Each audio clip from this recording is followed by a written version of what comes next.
शर्म तो कर ले, सोने की चिड़िया, हाय सोने की चिड़िया, तेरा महकमा की वर्कर है, सोने की चिड़िया, हाय सोने की चिड़िया। हमारा धरना, हम यही शांतिपूर्वक इसी तरह धरना प्रदर्शन करते रहेंगे। सरकार को हमारी बात सुनना पड़ेगा। जब तक हमारी मांगे पूरी नहीं होगी तब तक हमारा अनिश्चितकालीन धरना रहेगा। वो जो सा कानून है या प्रशासन है अपना काम करे।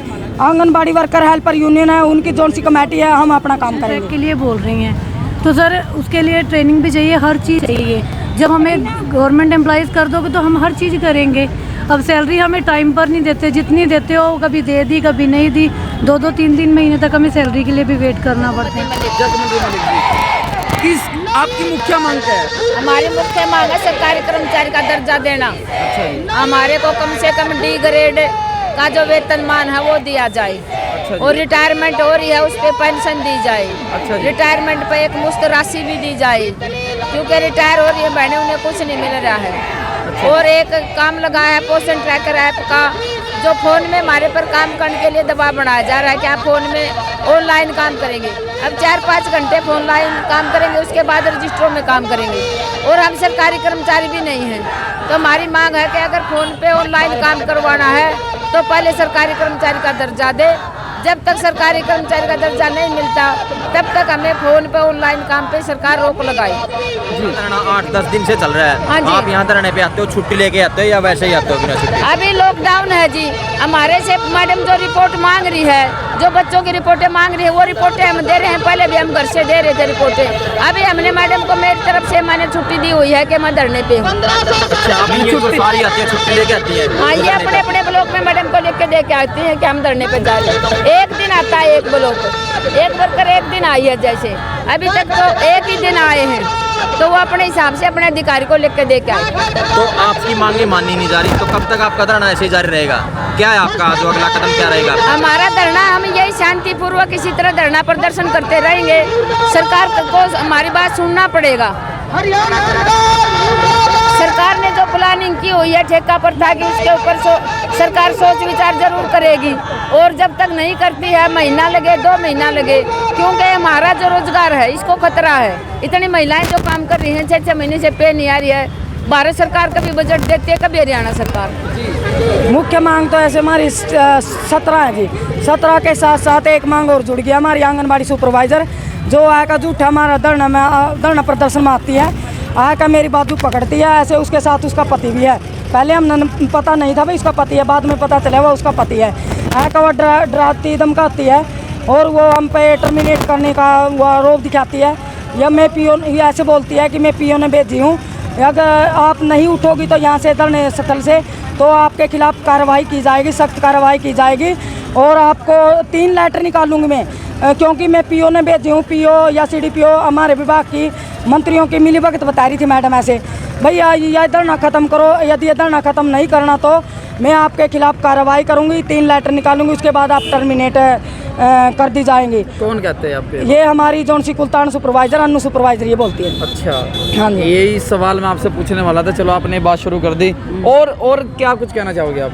और तो यही कहना चाहेंगे जी, जौन सा ये मैडम जौन से आरोप लगा रही है सब ये झूठे आरोप है।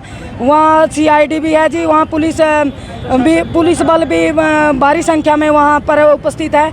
ऐसी कोई वारदात नहीं हो, वो मनगढ़ंत कहानी बना रही है, झूठी कहानी बना रही है। इसको हम मतलब बेबुनियाद तथ्य लगा रही है जो, ये सब बकवास है। लेकिन वो फैसला रहेगा आपका? आगे फैसला यह होगा जी, जौन सी हमारी आम मांगों के लिए बैठे हैं, जब तक हमारी मांगे पूरी नहीं होगी तब तक हमारा अनिश्चितकालीन धरना रहेगा। वो जौन सा कानून है या प्रशासन है अपना काम करे। आंगनबाड़ी वर्कर हेल्पर यूनियन है, उनकी जौन सी कमेटी है, हम अपना काम करेंगे जी। आज कौन से शहर का जो यूनियन है जो आंगनवाड़ी वर्कर और हेल्पर आपको समर्थन देने के लिए आई है? ये अम्बाला शहर की हैं जी, अम्बाला शहर का था उसमें। अम्बाला शहर की आंगनबाड़ी वर्कर हेल्पर भारी संख्या में हमारे बीच आई हैं जी वो धरना स्थल पर। क्या मांग? तो आप देख सकते हैं कि 2018 का जो भत्ता मोदी जी ने बढ़ाया था ना 1500 और वर्कर का और 750 हेल्पर का, वो अभी तक उन्होंने लागू नहीं किया सर। अच्छा, हाँ जी। ठीक है जी। मैम आपका नाम क्या है? और हमको सरकारी कर्मचारी घोषित किया जाए। सरकारी कर्मचारी हाँ घोषित जी। क्यों किया जाए, क्यों है ये आपकी डिमांड? क्योंकि सर हम हमारे डिपार्टमेंट से सभी डिपार्टमेंट के काम लिए जाते हैं। अच्छा, मतलब काम आपसे ज़्यादा लिया जाता है और ज़्यादा लिया वेतन जाता है। आपको कम उतना दिया- नहीं मिलता। मानदेय हमें कम दिया जाता है। हाँ जी। आपका नाम क्या है? अमनदीप। अमनदीप जी, हाँ जी। क्या कहना चाहोगे इस धरना प्रदर्शन को लेकर? सर यही कि जो हमारी डिमांड है वो पूरी की जाए। इतने टाइम से हम लोगों को लारे लगा देते हैं, अब पोषण ट्रैक के लिए बोल रही हैं, तो सर उसके लिए ट्रेनिंग भी चाहिए, हर चीज़ चाहिए। जब हमें गवर्नमेंट एम्प्लॉइज़ कर दोगे तो हम हर चीज़ करेंगे।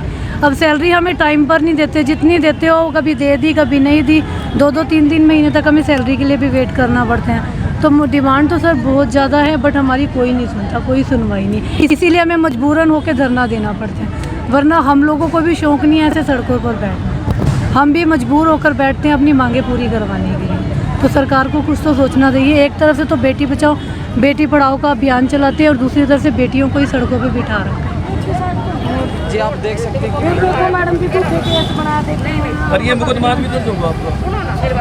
रोड तो जाम अलाउड ही नहीं है किसी ने। ये सुप्रीम कोर्ट की रूलिंग है, जाम ताब हमारा लगाया नहीं, सुप्रीम कोर्ट ने कर रखा है। रोड तो जाम कोई कर नहीं सकता। देखो जी न्यू तो हमारी देखे और हमारी कोई सुनवाई नहीं हो रही। फिर यहाँ की हो गया। फिर उरा तो देखेगा आप भी आए कम से कम हम को यहाँ तो हम इसलिए बैठे हैं कि कौन सा मेरे मार के जात हुआ पर्चा दर्ज करा क्या और वह मतलब वो करे जाओ कैंसिल किया जाओ, फिर वह करो जी पहले, फिर हमें एक साइड में जाम हुआ नारेबाजी करेगा नहीं जी, पहले इस रूट का उसमें बैठे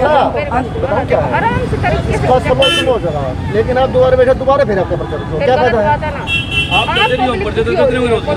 कोई बात नहीं जी, जितने पर्चे दर्ज करने हैं करो जी, कोई बात नहीं। ये हम तो आपसे रिक्वेस्ट करें हो, प्लीज आप पर्चे दर्ज करो जी, पर्चे दर्ज करो जी। पहला दिन आप आए, हाँ जी, वहाँ बैठ रहे, किसी ने कुछ नहीं कहा। फिर हमारी सुनते को नहीं जी, हम करा के पानी की और सुविधा नहीं करी, कहने के बावजूद टॉयलेट भी वहाँ हो नहीं जी। 2 मिनट रुको भैया। तो उसके रिगार्डिंग ये धरना प्रदर्शन हुआ, तो अभी बात हुई है जो इनके प्रधान है, एक बार बैठ के करेंगे बात, और जितना भी होगा हमारा तो ये है कि एज रिप्रेजेंटेटिव हम आपकी बात रख देंगे और जितना जल्दी होगा इनकी ये जो भी प्रॉब्लम है सबका समाधान किया जाएगा। जी, तो आगे को लेकर क्या कुछ इन्होंने कहा है मैडम? आगे अभी एक बार शाम को एक बार एक मीटिंग कर रहे हैं इनके साथ, ये एक बार आएंगे तो बैठ के पूछती हूँ मैं इनसे कि क्या इश्यूज़ है और जितना जो हमारा काम है उस हिसाब से करेगा। आज का धरना तो समाप्त हो गया। हाँ, अब ये समाप्त हो रहा है जी, हर बार जाम की स्थिति कहते हैं मैडम हाँ, नहीं, उसको लेकर क्या कुछ आगे क्या कुछ कहा देखो गया? पहले भी इनके खिलाफ पर्चा दर्ज हुआ है, अगर इस तरीके से आगे से ये करेंगे तो ये अनकॉन्स्टिट्यूशनल है, पर्चा आगे भी दर्ज होगा। अगर ये आराम से बैठ के बात करने को तैयार है तो कोई दिक्कत नहीं सरकार को भी और हमें प्रशासन को भी कोई दिक्कत नहीं है। ठीक है। जी।